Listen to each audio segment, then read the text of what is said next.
주님이 율법의 정신을 드러내시는 그 단락은 내 형제로 형제에 관한 규정에서 시작해서 내 원수, 너희 원수에 관한 내용으로 마칩니다. 여섯째 부분이죠. 여기서 예수님이 너희 원수를 사랑하라 교훈하시는데 이 교훈이 다섯째 부분과 붙어 있습니다. 다섯째 부분 보시면은 주님이 악한 자를 대적지 말아라 하셨습니다. 우리 마음이 얼마나 부패한지 잘 아시는 주님이 보복하지 말라 하신 것입니다.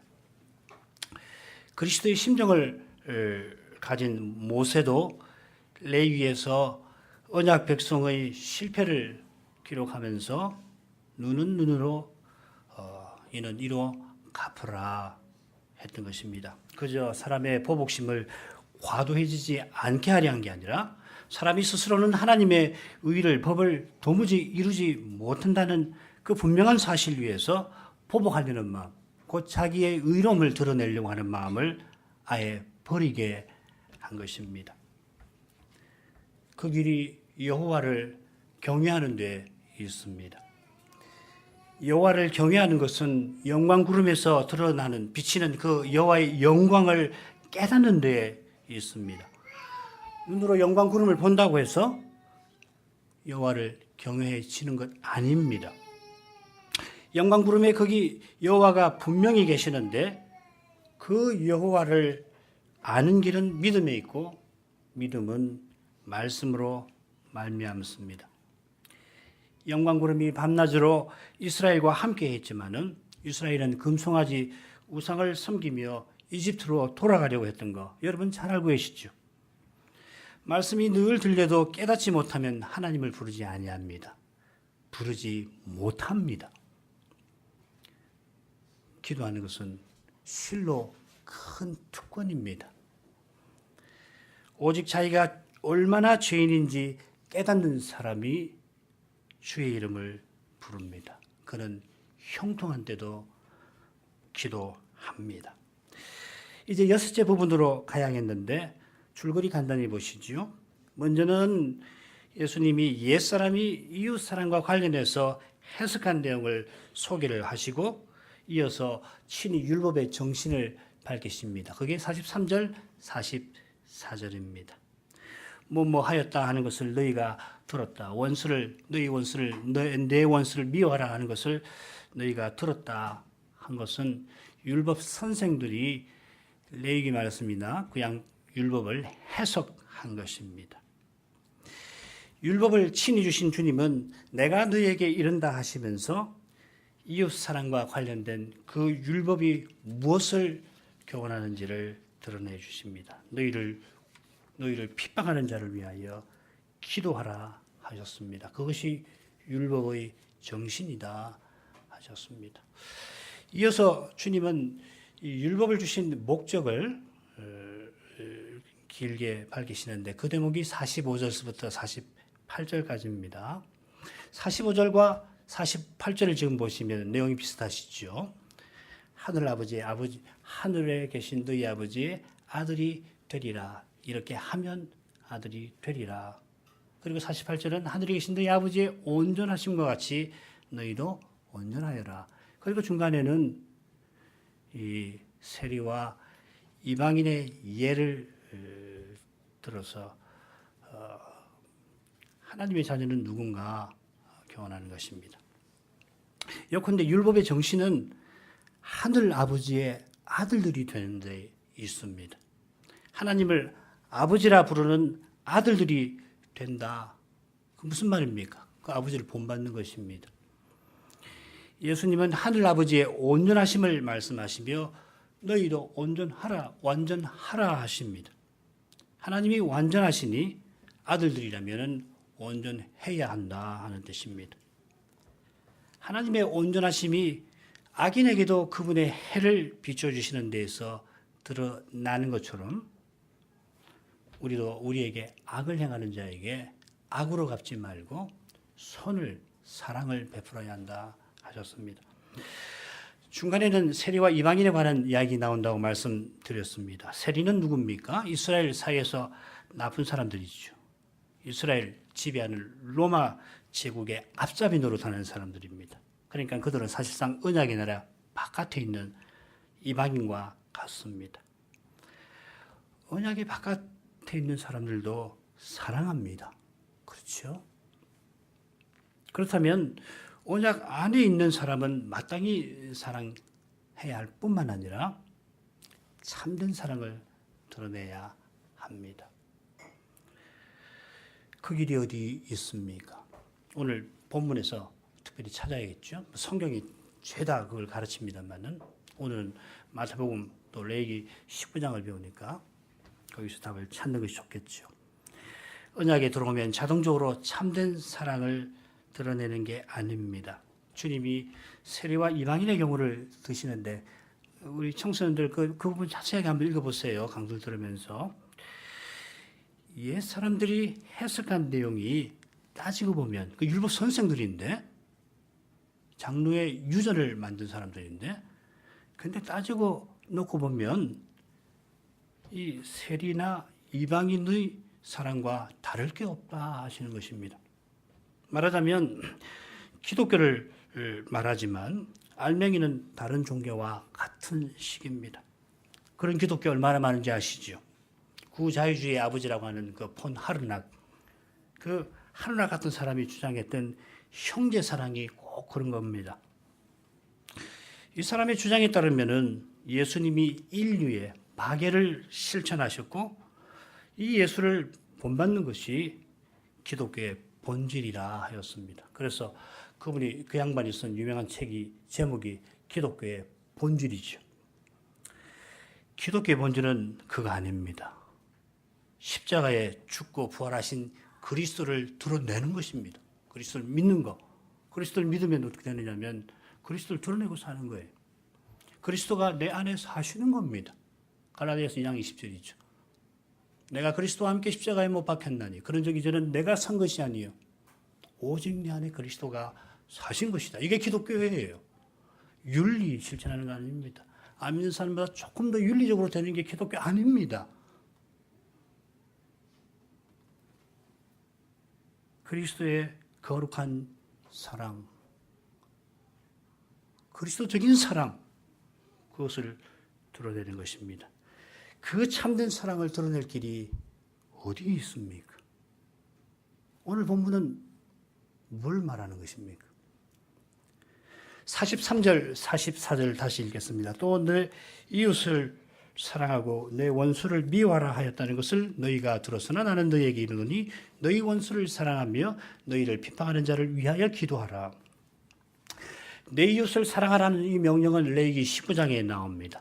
레위기 19장 돌아가셔서 읽어보시면 발견하실 수 있는데 16단락으로 되어 있는데 이 명령은 8째 단락 마지막에 나옵니다.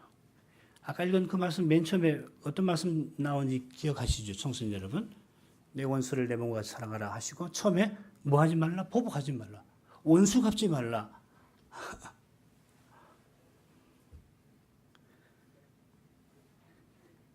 그 이웃 사랑이라고 하는 명령이 레위기 한가운데 나와요. 레위기 19장은 17장부터 22장까지 하나의 큰 법전 중에 중앙에 나옵니다. 그러니까 내 이웃을 내 몸과 같이 사랑하라는 이 명령은 율법과 선지자의 강령이 되겠지요. 그래서 바리새인도 이 명령이 하나님을 사랑하라는 명령과 더불어 심히 중요하다는 것을 압니다. 누가복음 10장에 보면 바리새인이 율법의 강령을 이야기를 하죠. 이렇게 중요한 명령인데 그런데 이 명령의 정신을 바리새인들이 붙잡지를 못해요. 말씀드린 대로 이들이 생각하는 이웃 사랑은 이방인들이 실천한 것과 근본적으로 다르지 않습니다. 그래서 더 문제지요.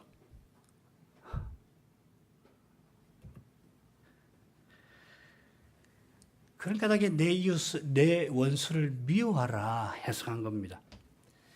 옛 사람들이 보통 사람들 아닙니다. 선생들입니다. 이런 해석을 한 배경은 있어요. 이해할 만한 배경은 있습니다. 에스라 아시지요? 느헤미야와 함께 포로에서 돌아온 사람들을 거룩한 사회로 서나가게 하려고 힘썼던 인물인데 페르시아가 무너지고 이어 헬라가 대제국을 세울 무렵에 헬레니즘이라고 하는 거, 헬레니즘이라는 게 고대 건동 사회를 지배하였습니다. 그래서 거대한 이교 문화가 언약의 나라를 덮친 겁니다. 언약 백성이 헬라 제국의 종이었지만은 만왕의 왕이신 여호와를 섬기며 살게 하셨어도 그만 이 제국의 악한 풍습을 쫓아갔습니다. 그렇게 된 데는 이 제사장들이 힘이 부패한 것과 관련이 되어 있습니다. 우리 성악교회는 그 에피파네스 이야기 잘 아시죠, 그죠? 그때 에스라의 정신을 잇고자 하던 분 하시딤이죠. 이 하시딤이라는 사람들이 신실한 자들이란 말인데 이교 문화를 막아내려고 애를 씁니다. 이분들이 마카비 혁명을 지지했던 거 여러분 들어보셨죠? 그런데 이 마카비 가문이 에피파네스의 그 참남한 것을 성전에서 몰아냈습니다만은 이 마카비 가문이 그런데 과람하게도 레인인데 대제사장직을 쥐고 그것도 모자라서 왕직까지 거머쥡니다. 그와 아울러서 이 하시딤의 정신을 잇겠다는 사람들이 사람의 힘으로 율법을 이루려고 하게 됩니다. 그분들이 바리새인들이죠. 입으로는 하나님의 율법을 높입니다만은 실은 율법 지키는 자기를 높인 겁니다. 자기 높이는 사람은 어떻습니까? 자기를 반대하는 사람은 물론이고 거추장 서는 사람들도 원수로 여기고 미워하며 심지어 없애버리려 합니다. 이방인을 적대시 할 뿐만 아니라 유대인의 이 적대감 유명하죠. 고대 사회에서 유대인들이 얼마나 적대적인가 소문이 다 나 있습니다. 뿐만 아니라 언약 백성 중에서도 세리나 죄인은 사람 취급을 안 합니다. 참 무서운 일이에요. 이런 태도에서 이웃 사랑하기 위해서는 원수를 미워해야 한다 하는 해석이 나오게 됐습니다. 물론 이 하시딤을 읽겠다는 옛사람이 소위 저주의 시편을 들어서 자기들 해석을 지지했을 것 같아요.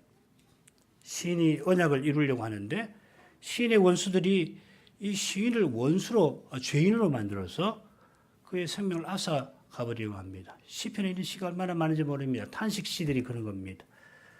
심지어 시인이 자기 백성이 죄를 회개하는데 원수들은 회개하는 시인을 조롱하면서 언약의 나라를 자기 세상으로 만들려고 합니다.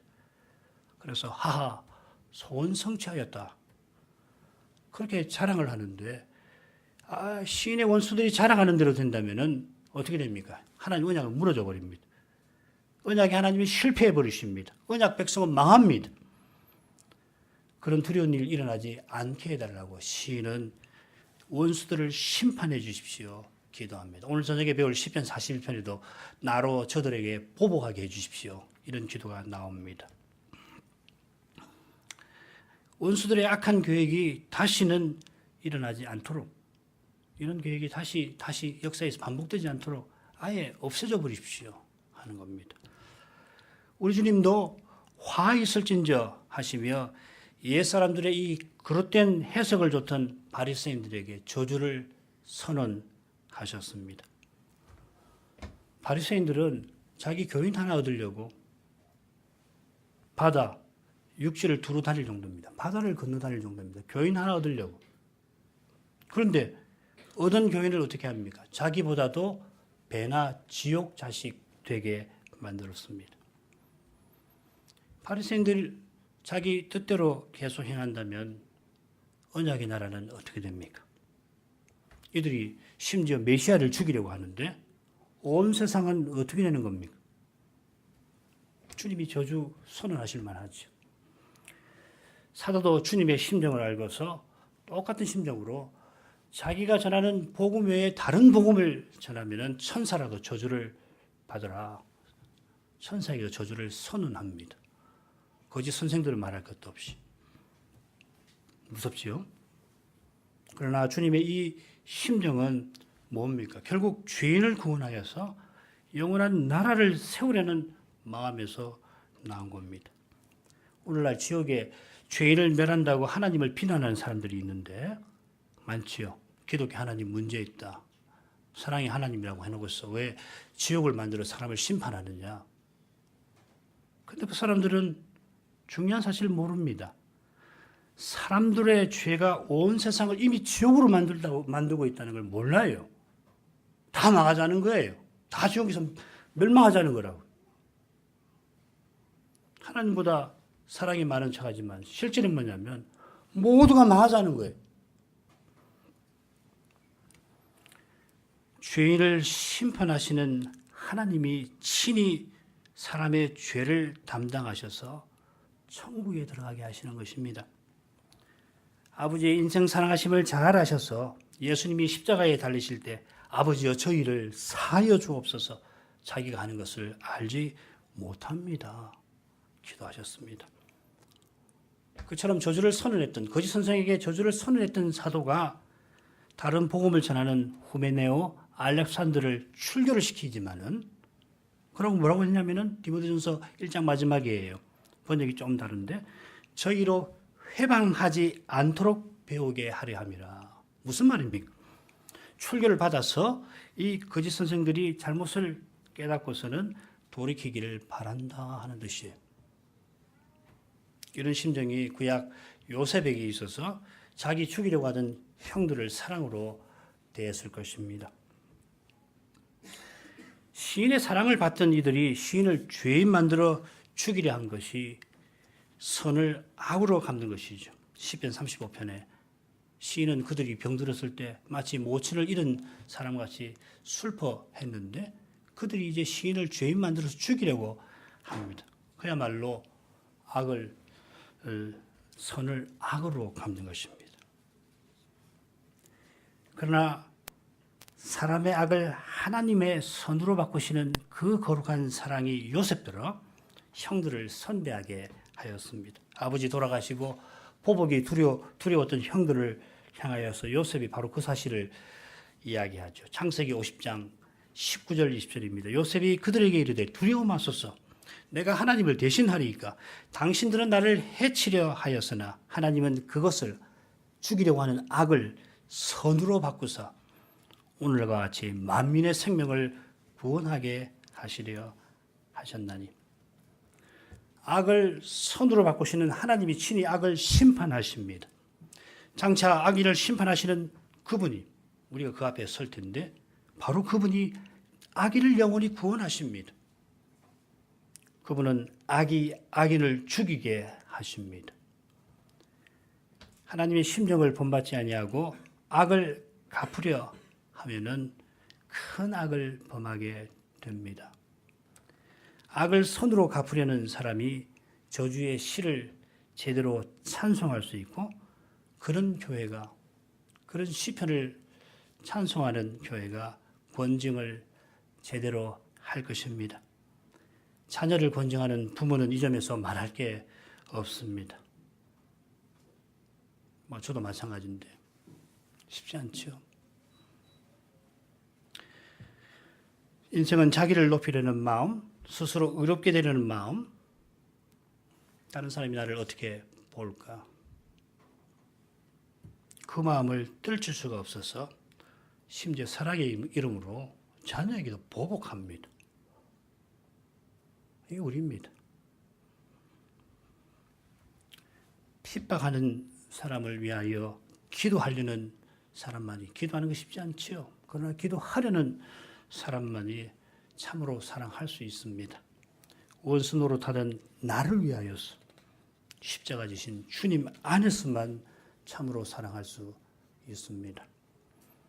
주님이 너희 원수를 사랑하고 너희를 핍박하는 자를 위하여 기도하라 하는 명령은 우리들어 하나님을 본받아 살라 하신 것입니다. 45절입니다. 이같이 한즉 하늘에 계신 너희 아버지의 아들이 되리니 이는 하나님이 그 해를 악인과 선인에게 비추게 하시며 비를 의로운 자와 불의한 자에게 내리우심이니라. 말씀드린 대로 45절은 원수를 사랑하고 핍박자를 위해서 기도하라는 명령을 내리신 목적을 담고 있습니다. 이렇게 한즉, 즉 앞에 44절에 명령한 그대로 하면은 하나님의 아들이 되리라 하십니다. 자, 우선 이렇게 하면은 이렇게 되리라 말씀하신 그 뜻이 무엇인지를 먼저 생각해야겠습니다. 이 말씀은 우리가 주님의 명령을 지키면 비로소 하나님의 아들들이 된다는 뜻 아닙니다. 만일 그런 뜻이라면은 주님이 하늘에 계신 너희 아버지 이렇게 말씀하시지 않았겠죠. 그냥 하늘의 하나님의 아들이 되리라 이렇게 하셨을 것 같아요. 먼저 하늘에 계신 너희 아버지라고. 이미 하나님을 너희 아버지라 하시는 겁니다. 이는 너희는 세상의 빛이라 하시고 저희로 너희 착한 행실을 보고 하늘에 계신 너희 아버지께 영광을 돌리게 하라 하신 데서 이미 드러나고 우리가 함께 생각하였습니다. 마찬가지로 44절에서 주님이 너희를 핍박하는 자를 위하여 기도하라 하셨는데 11절 어떻게 읽습니까? 나를 인하여 너희가 핍박을 받을 것이다. 그러면 너희에게 복이 있다 하셨습니다. 행함으로 구원받지 아니하고 은혜로 구원받는 이 진리는 성경 어디서든지 드러납니다마는 은혜로 구원받은 사람들이 우리가 하나님의 명령을 받들어야 한다, 행해야 된다 하는 표현을 만날 때 특별히 이런 구절을 읽을 때 은혜로 구원받는다고 했는데 그 진리랑 좀 다른가? 믿음으로 구원받고 심판은 행위로 받는다. 뭐 그런 이야기 들어보셨죠? 그런 정도가 아니라 은혜로 구원받는다고 했지 않나? 믿음으로 구원받는다고 했지 않나? 그런데 여기는 지금 행함을 말씀하시네? 이런 생각이 드실 겁니다. 그건 왜 그러냐면 우리 안에 여전히 죄가 있어서 그래요. 그와 더불어서 우리 안에 있는 죄가 어떤 성향이냐면 스스로 무엇을 이루려 하는, 무엇이 되려 하는 성향이 우리 죄로부터 자꾸 생기기 때문입니다. 그와 더불어 죄는 언제나 심판의 두려움을 불러일으키죠. 하나님 나를 구원하신다 하는 거 믿지만은 죄 지으면 어떻게 됩니까? 무섭지요. 하나님이 나를 구원하신다는 그 확신이 사라져버리지요. 다른 사람은 사랑하시는 것 같은데 나는 사랑하시지 않을 것 같으시지요. 죄가 그렇습니다. 죄 지으면 두려움이 일어나서 그래요. 그래서 이 심판에서 벗어나려고 뭘 행해야겠다 하는 심정이 우리에게 생기는 겁니다. 죄 짓고 난 다음에 하나님께 용서를 빌면서 하나님 이분만 용서해 주시면 제가 잘할게요. 뭐 이런 기도 하신 적 있죠. 우리 청소년들 그런 기도 하신 적 많을 겁니다. 뭐 앞으로 잘할 테니까 봐주고 이런 거 없습니다. 용서는 오직 은혜로만 되는 거예요. 그래서 이렇게 한정 되리라 이런 표현을 만날 때 자연히 선을 행해야 되겠다는 의무감이 생각나는 동시에 뭔가를 이루어야 되겠다는 부담감이 우리 마음을 지배하는 것입니다. 그러나 핍박하는 자를 위하여 기도하는 심정은 나를 인하여 핍박받는 그 사실을 떠나서는 생기지 않습니다. 주님을 인하여 핍박받는 사람이 주님을 인하여 사랑하려는 마음을 품는 것입니다. 주님을 인하여 핍박받는 사람은 주님을 사랑하는 사람일 텐데 주님이 그를 먼저 사랑하신 까닭에 여전히 그를 사랑하시는 까닭에 우리가 기꺼이 핍박받을 수가 있는 겁니다. 주님의 사랑을 맛보지 아니하면 핍박 못 견딥니다. 십자가에 나타낸 주님의 사랑을 깨닫지 못하면 처음부터 핍박받지 않으려고 합니다. 겟세마네 동산에서 제자들이 일제히 칼을 뽑아들고서는 주님 잡으러 온 사람들과 대항하려 한 거, 물론 베드로는 칼을 사용했죠. 그거 기억하실 겁니다. 그 베드로가 주님을 3번 부인합니다.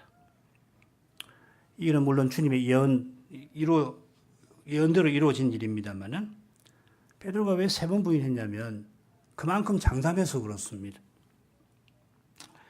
부인하는 베드로를 주님이 사랑의 시선으로 바라보시니까 주님이 우리 죄를 지시고 십자가를 지신 것을 깨달으니까 베드로가 주님과 똑같은 교훈을 교회에 베풉니다. 그게 베드로 전서예요. 베드로 전서가 5장인데 각 장에 이 교훈이 똑같이 있습니다. 지금 주님이 말씀하신 핍박을 어떻게 받아야 된다. 우리가 고난을 받아야 된다. 고난을 어떻게 받아야 된다. 그게 베드로전서 1장부터 5장에 다 나옵니다. 베드로전서 도처에서 고난받는 일을 이렇게 기록할 정도면 사도가 어떤 삶을 살았는지 짐작할 수 있습니다. 그러나 중요한 것은 고난받는 그것이 그리스도를 본받는 것이라는 사실입니다. 베드로전서의 핵심이 여기 있습니다. 역시 1장, 2장, 3장, 4장, 5장 그리스도를 본받아서 고난받는다. 장다받은 베드로가 이제는 주님만 의지합니다. 주님을 사랑하여 주님을 좇습니다. 주님만 드러내기를 바랍니다. 바울 사도도 주님과 똑같은 교훈을 로마서 12장에 베푸는데 14절입니다. 너희를 핍박하는 자를 축복하라. 축복하고 저주하지 말라. 이런 교훈을 그가 베푼 것은 그의 생애와 붙어 있죠. 다메섹 가던 그 길에 예수님이 청년 바울을 찾아오셔서 사울아 사울아 네가 어찌하여 나를 핍박하느냐 하시면서 원수 노릇하던 이 바울에게 사랑을 나타내셨습니다. 디모데전서 1장 후반부에 그 고백이 있지요. 주님의 은혜가 핍박하던 바울들을 기꺼이 핍박받게 만드십니다. 사도가 동족에게 얼마나 핍박받는지 잘 아시죠. 사도행전만 아닙니다만은. 그런데 자기를 그렇게 미워하고 증오하고 죽이려고 하는 동족들을 향하여 사도가 뭐라고 그럽니까? 나의 형제를 위하여, 유대인들을 위하여 내 자신이 저주를 받아 그리스도에게서 끊어질지라도 원하는 바로라. 모세도 같은 고백을 했습니다. 사도의 이 고백에 십자가 지신 주님의 심정이 고스란히 전해집니다. 주님이 성신으로 사도 안에 사셔서 자기를 드러내신 것 아니고 이 고백을 어떻게 설명하겠습니까? 바로 그 십자가에 하늘아버지의 사랑이 찬란히 드러났는데 그 사랑은 날마다 만민에게 심지어 악인에게도 나타납니다. 하나님은 선인에게만 아니라 악인에게도 그분의 해를 비추십니다. 하나님이 해를 믿는 사람들에게 선인에게 비추시려고 하니까 어쩔 수 없이 악인에게도 비추시는 겁니까? 우리 어린이 여러분 어때요? 하나님이 우리 믿는 사람에게 날마다 해를 비추셔야 되니까 안 믿는 사람에게도 별 수 없이 비춰야 되겠다. 능력이 없으셔서 그렇게 하시는 거 아니죠. 어디서 할 수 있습니까? 출애굽기 보면은 이스라엘이 사는 고센에만 빛이 있고 그다음 나머지 애굽에는 캄캄한 어둠이 지배했죠. 하나님은 그렇게 하실 수 있어요. 그런만 아니고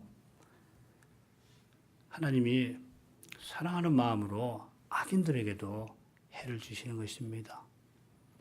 날마다 이렇게 해가 비치는 것은 그저 자연 현상, 스스로 있는 현상이 아니고 하나님이 자기 해를 비추시는 하나님의 일입니다.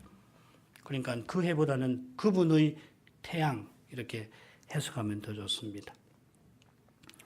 이 순간에 온갖 선한 것을 하나님이 주셔서 만민이 살고 숨쉬고 활동합니다. 하나님은 매 순간 자연을 통해서 자기를 알리십니다. 무엇보다 사랑을 알리십니다. 그거 깨닫지 못하면 그 계시는 진노의 계시가 되는 것이죠. 사람이 스스로는 그 사랑을 깨달아 감사하지 못하고 그래서 조물주 대신 피조물을 섬깁니다. 시편 19편 보시면은 해의 열기에 대해서 이야기하죠. 해의 열기에서 피하는 자가 없다고 했는데 그처럼 우리의 죄가 말씀의 빛에 숨기지 않고 드러납니다. 하나님이 말씀으로 우리의 죄를 드러내시는 것은 우리로 그 말씀 주는 은혜를 받게 하심입니다. 그처럼 말씀이 육신이 되신 그리스도가 날마다 경험하는 바로 그 현실을 들어서 아버지의 사랑을 지금 알리시는 겁니다. 타락하지 않았으면 온전히 맛볼 수 있는 하나님의 사랑을 하나님이 나에게 이런 사랑을 베푸시는구나. 타락하지 않았으면 햇빛만 봐도 하나님 감사합니다 했을 텐데 이제는 그리스도를 통해서만 깨닫습니다. 날마다 해 빛을 주시는 이 사실 하나만으로도 그리스도 안에서 범사에 감사하라는 사도의 명령을 받들지 않을 수가 없습니다. 하늘에 계신 우리 아버지가 이런 사랑을 나타내시니까 그분의 각별한 사랑을 받는 자녀들은 사랑을 드러내야 합니다. 아니, 드러내지 않을 수 없습니다. 드러내지 않고서는 견딜 수가 없어요. 하나님이 나를 이렇게 사랑하시는데 내가 미워한다. 증오심을 품는다. 아이고, 그건 안 되는 일이에요. 하나님의 사랑을 드러내는 거기에 우리의 소명이 있습니다. 우리가 하나님 우리를 자녀로 부르셨는데 우리를 두신 형편, 맺게 하신 관계, 또 맡기신 일을 통해서 받은 사랑을 드러내라 하시는 겁니다. 사랑을 먼저 주셔서 사랑을 드러내게 하십니다. 하나님은 먼저 주시고 주신 것을 명하십니다. 이걸 꼭 기억하셔야 해요. 받지 않고 명령을 받을 수 없습니다. 스스로는 명령 못 받습니다. 명령하시는 것은, 특별히 신자에게 명령하시는 것은 먼저 주셔서 그걸 행하라 하시는 겁니다. 사랑을 주셔서 사랑을 행하라 하시는 거예요. 사랑 안 받고 사랑 행하지 못하는 겁니다. 없는 사랑 짜낼 필요가 없습니다. 받지 않은 사랑은 내놓을 수 없는 법입니다. 그처럼 주님이 우리를 부르시는 것은 소명이죠. 우리가 주님을 부르게 하신 것입니다. 참된 기도, 참된 예배를 통해서 우리의 소명이 이루어집니다. 지금 이 자리에서 주님을 가까이 하는 사람이 주님의 영광을 뵙고 주님을 드러냅니다. 자, 그 다음 46, 47절. 너희가 너희를 사랑하는 자를 사랑하면 무슨 상이 있으리요? 세리도 이같이 아니하느냐? 또 너희가 너희 형제에게만 무난하면 남보다 더하는 것이 무엇이냐? 이방인들도 이같이 아니하느냐? 너희 원수를 사랑하라 하시면서 너희 형제에 관해서 말씀하십니다. 주님이 말씀하신 형제는 하늘에 계신 아버지의 아들들입니다. 이 고귀한 사실에 비추어서 주님이 형제에게 노하는 것이 얼마나 큰 잘못인지를 우리에게 교훈하셨습니다. 그런데 지금 46, 47절에서 주님이 말씀하시는 형제 관계, 형제의 태도는 어떻습니까? 언약 백성이 형제를 사랑하는 것이 세리가 사랑하는 것과 같은 것입니까? 우리가 형제를 문안하는 그 일이 그게 뭐냐면 평안을 비는 거거든요. 문안한다는 말은 평안 있기를 원합니다. 샬롬. 그냥 인사말 아니고 참된 평안이 있기를 원합니다. 우리가 이 평안을 비는 것이 언약 밖에 있는 사람들과 다르지 않습니까? 똑같아요? 지금 주님이 그런 뜻으로 말씀하시는 걸까요? 주님이 세리와 이방인을 말씀하신 것은 너희 의가 서기관과 바리새인보다 낫지 아니하면은 결코 천국에 들어가지 못한다 하신 경고가 붙어 있습니다.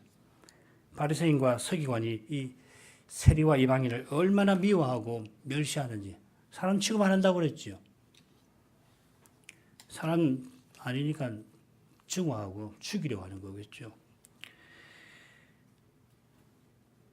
이 사람들을 옛 사람들의 전통을 고수하는 바리새인들이 원수처럼 여기지만은 그런데 그들이 결국 근본적으로 다르지 않다 하시는 거예요. 너희가 이방인하고 뭐가 다르냐? 더욱이 바리새인들이 형제를 사랑한다 하지만은 자랑하지만은 예수님 보시기에는 세리나 바리새인이 늘 하는 세리나 이방인이면 누구든지 할 만한 정말 나쁜 놈 아니면은 누구든지 하는 그런 일에 불과하지 않냐. 주님이 아주 신랄한 조롱이 있는 겁니다. 자, 너희를 사랑하는 자를 사랑한다는 표현 어떻습니까? 좀 묘하지요. 형제에게만 무난한다. 바로 그걸 이야기하시는 겁니다. 무난한다는 것은 평안을 비는 겁니다. 예수님이 12사도나 70문도를 파송할 때 그 사람들이 어떤 집에 가면 평안을 빌라 하신 겁니다. 이는 사도들이 맛보는 하나님 나라의 평안이 그 집에도 임하기를 바라는 것입니다. 그런 심정에서 바울 사도가 아그리파 왕에게 내가 이렇게 결박된 것 외에는 누군지 나와 같이 되기를 원합니다 한 겁니다. 바로 그런 사랑으로 교회는 복음을 세상에 전파하고 신자는 소명을 행하는 겁니다. 공부 잘해야 소명 이루는 거 아닙니다. 무슨 높은 자리에 올라가야만 소명하는 건 아니에요. 소명 이루는 거 아닙니다. 뭐 그런 거 뭐 높은 자리에 올라가는 사람도 있어야 하고 공부 잘하는 사람도 있어야지만은 뭐 공부 못해도 높은 자리 아니고 평범한 직업 아니 좀 낮은 직업이 있더라도 이 사랑을 나타내면 소명을 이루는 거예요. 이 주님의 사랑, 하나님의 사랑을 나타내지 않으면 소명 이루는 거 아닙니다. 그런데 형제에게만 무난하는 것은 원수를 미워하는 마음에서 나온 거 아니고 뭡니까? 그렇죠? 그 마음에서 나를 사랑하는 사람을 사랑하는 거예요. 나를 미워하는 사람은 미워하겠죠. 나를 뜨겁게 내가 원하는 대로 사랑하지 않으면은 이거밖에 안 돼? 이렇게 생각했지. 그런 사람은 나를 사랑하지 아니하면 미워합니다. 그런 사람은 나를 사랑하라고 요구합니다. 나를 사랑하라고 요구하는 사람은 하나님 앞에서 사랑받을 자격을 내세우는 사람입니다. 다른 사람은 나를 위해서 있을 뿐입니다. 모두가 내 말을 들어야 합니다. 내 말을 따라야 합니다. 그래서 많이 듣던 장면 생각, 교회에서 이러면 안 되죠. 사랑받을 자격을 앞세우는 사람은 하나님의 사랑을 맛보지 못한 사람입니다. 불쌍한 사람이에요, 실은. 그래서 그렇습니다. 늘 채워지지 아니하는 것 같아요. 주님이 십자가에서 어떤 사랑을 주셨나? 지금 성신은 내 안에 사시는데 장차 그리스도 같아지게 하실 텐데 그걸 깨닫지 못하니까 딴 데서 채우려고 하는 것 같아요. 불쌍한 사람이지 사실은. 나를 사랑하는 이를 사랑하지만 실은 자기를 사랑하는 겁니다. 부모들이 그렇게 되기 쉽지요. 남편과 아내의 관계도 자기를 위해서 사랑합니다. 이런 사랑은 사랑이긴 한데 거짓입니다. 주님 앞에서는. 참된 사랑은 근본적으로 다른 일을 위합니다. 다른 일을 위해서 있는 거예요. 하늘 아버지는 성부는 자기 전부를 아들에게 주셔서 항상 아들의 아버지로만 계셔요. 아들은 자기 모든 순종을 아버지께 드려서 항상 아버지의 아들로만 계신다고. 성신은 어떻습니까? 성신은 자기 말 안 하십니다. 성신은 항상 아버지의 신 혹은 아들의 신으로만 계시는 거라고. 이게 하나님의 사랑입니다. 우리 믿는 하나님이 이런 분이시죠. 이게 사랑이에요. 너를 위해 존재하는 거예요. 남편은 아내를 위해서, 아내는 남편을 위해서, 아버지는 자식을, 자식은 아버지를 위해서.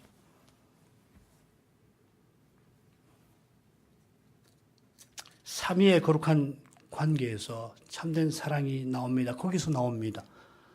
사랑을 아는 길은 거기밖에 없습니다. 요한일서 3장 16절 그가 우리를 위하여 목숨을 버리셨으니 우리가 이로써 사랑을 알고 우리도 형제를 위해서 목숨 버리는 것이 마땅하니라. 이런 사랑의 교제에 비추어서 무슨 상이 있으리요? 더하는 것이 무엇이냐? 이 말씀을 살필 수 있습니다. 주님이 말씀하시는 더하는 무엇은 이방인이 인생이 절대로 내어놓지 못하는 무엇입니다. 비교의 아닙니다. 절대적인 비교입니다. 안 믿는 사람이 내놓을 수 없는 걸 내놓아야 해요. 성순 여러분, 내 친구들은 우리 학우들은 뭐 거짓말 입에 달고 막 하루에도 보니까 세 번이니까 한 100번 거짓말하는데 나는 10번만 해야지. 근본적으로 다른 거 아니지요. 횟수 차이라고요. 그게 10분의 1이라도 본질적으로 똑같은 거라고.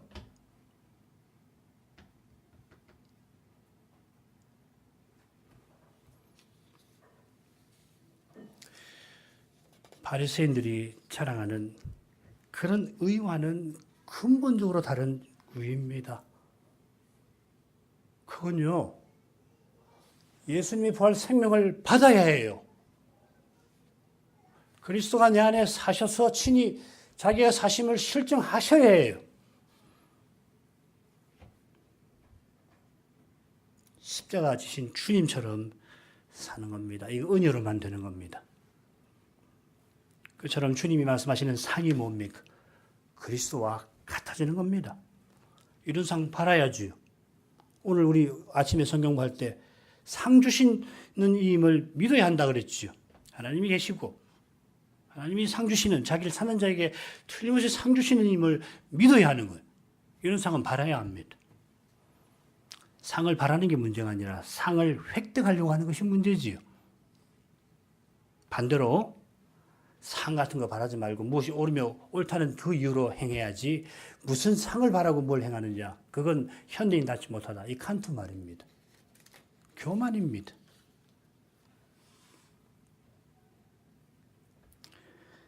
사랑받는 자녀가 부모님 사랑을 바라는 것이 실로 아름다운 것처럼 얼마나 아름다워요.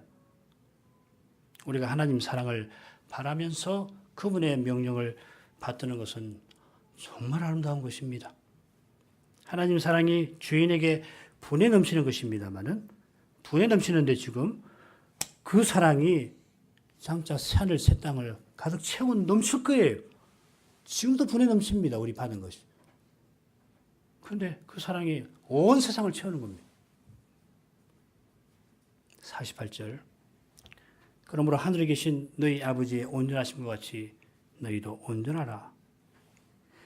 하나님의 온전하심이 무엇보다 그분의 사랑을 뜻한다는 것은 문맥에서 자명합니다. 한번 생각해 보십시오.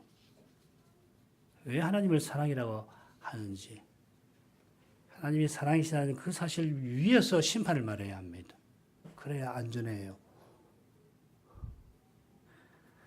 너희도 온전하라 하신 명령은 사랑하라 하신 겁니다. 남을 사랑하는 자는 모든 율법을 이루었다. 사도가 교훈했는데 하나님의 모든 명령은 결국 참된 사랑에 있습니다.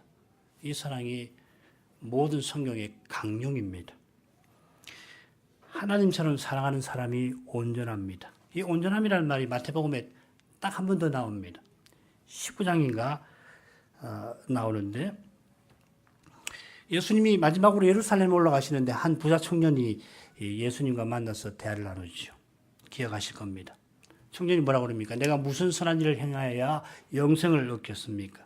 예수님이 계명들을 지키라 하시니까 무슨 계명입니까?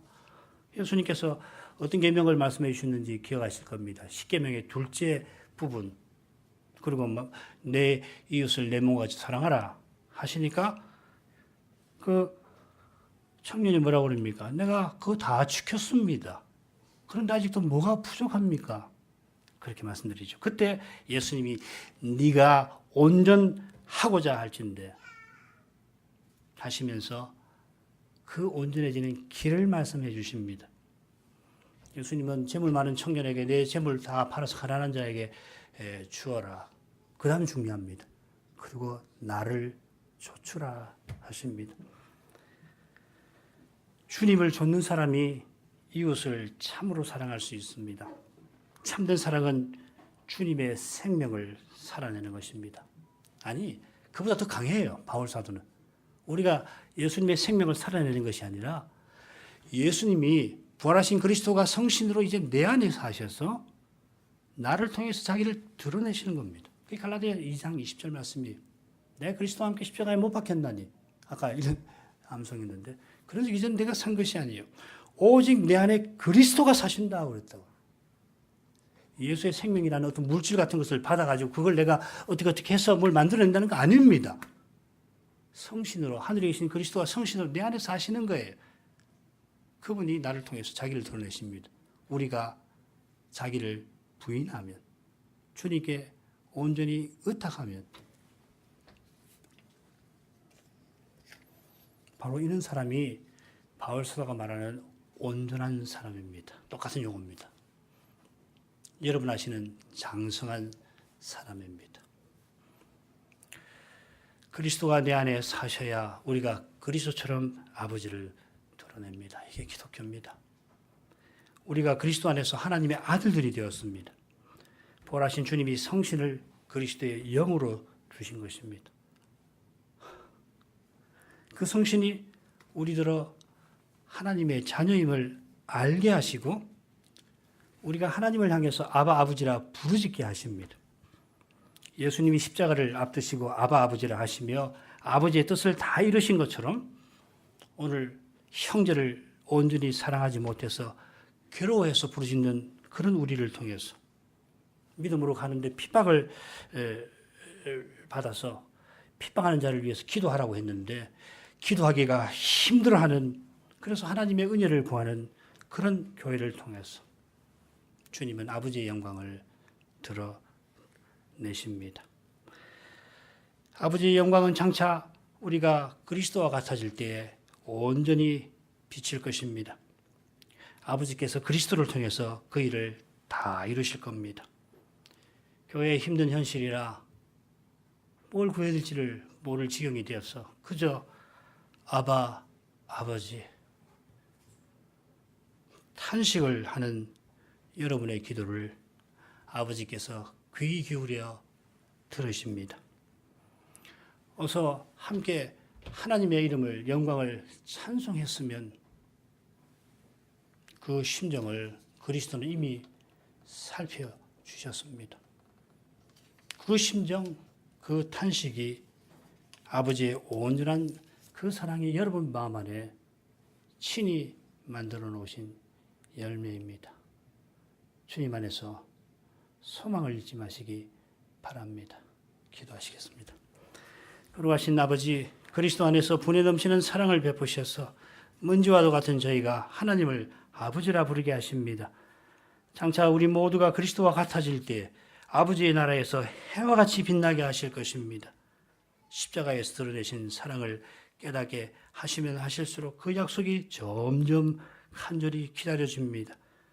그처럼 믿음의 길에서 겪게 하신 고난이 속히 그치게 하실 줄 믿습니다. 저희가 괴로워하는 그 순간을, 그 하루를 아버지께서는 천년처럼 여기실 것입니다. 이런 사랑이 변함없이 저희를 향하여 있어서 저희가 그리스도와 같이 아바 아버지라 부르짖습니다. 사랑하려는 마음이 사랑하지 못하는 현실 앞에서 슬피 웁니다. 그 슬픔에 주님이 함께 하시고 친히 위로가 되어 주십니다.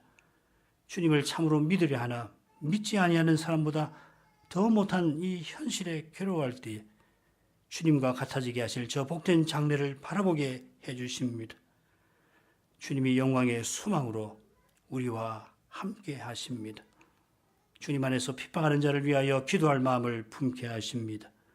이런 심정 내려주신 주님이 참으로 사랑하게 만들어 주실 줄을 믿습니다.